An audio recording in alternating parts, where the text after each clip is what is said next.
አንዱ ሰው እኔን ደህና ሰነበቱ አባ እያለ በውስጡ ሌባ ሊለኝ ይችላል። አሁን ያን አላውቅበትም። አያችሁ፣ ያን ስለማላውቅበት በሰላም እንኖራለን። በሰላም እየኖርን ነው። የሰውዬ ይወደኛል እያልኩ ደስ ብሎ እየተመጻደቁ አክብሮኛል እኮ እያልኩ ወዳለሁ። በውስጡ ምን እንደሚለኝ አላውቅም።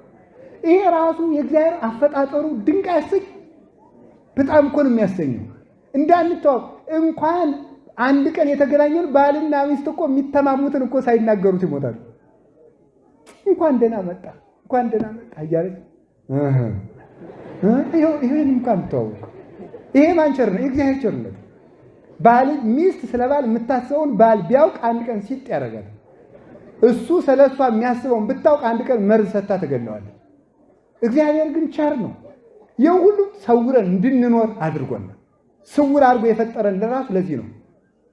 መኑ የአእምሮ